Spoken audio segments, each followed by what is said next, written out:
রাজ্যের মুখ্যমন্ত্রী মমতা বন্দ্যোপাধ্যায় আন্দোলনরত জুনিয়র ডাক্তারদের নিজের বাড়িতে ডাকতেই এবার বিস্ফোরক আন্দোলনরত জুনিয়র ডাক্তারেরা। তারা পরিষ্কারভাবে কিছুক্ষণ আগেই জানিয়ে দিলেন তারা কালীঘাটে যাচ্ছেন, মুখ্যমন্ত্রীর বাসভবনে যাচ্ছেন, কিন্তু সেখানে যাওয়ার পর স্বচ্ছতা বজায় রাখতে হবে, অর্থাৎ ট্রান্সপারেন্সির ব্যবস্থা করতে হবে রাজ্যের মুখ্যমন্ত্রী মমতা বন্দ্যোপাধ্যায়কেই। ঐতিহাসিক সিদ্ধান্ত জানালেন তারা জানালেন আমাদেরকে ভুল বুঝিয়ে, আমাদেরকে ধমক দিয়ে, আমাদেরকে চমকিয়ে কোনো রকমভাবেই আন্দোলন থেকে সরাতে পারবেন না রাজ্যের মুখ্যমন্ত্রী মমতা বন্দ্যোপাধ্যায়। উনি ভাবতে পারেন আমরা যাব না, কিন্তু আমরা গিয়ে তার কানে গিয়ে 5 দফা দাবি পেশ করব।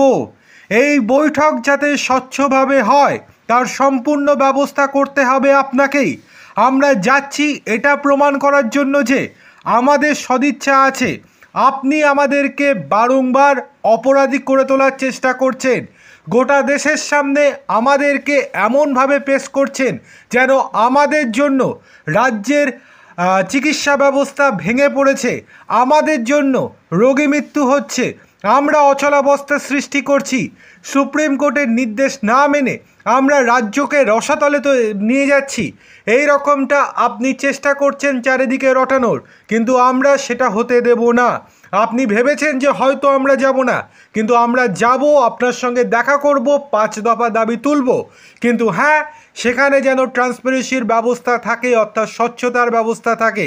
লাইভ অথবা সেক্ষেত্রে লাইভ সম্প্রচার থেকে শুরু করে যে কোনো সংবাদ মাধ্যম যেন সরাসরি দেখায় এই ইন্টারভিউকে। দেখার বিষয় এবার কি হয় সেখানে।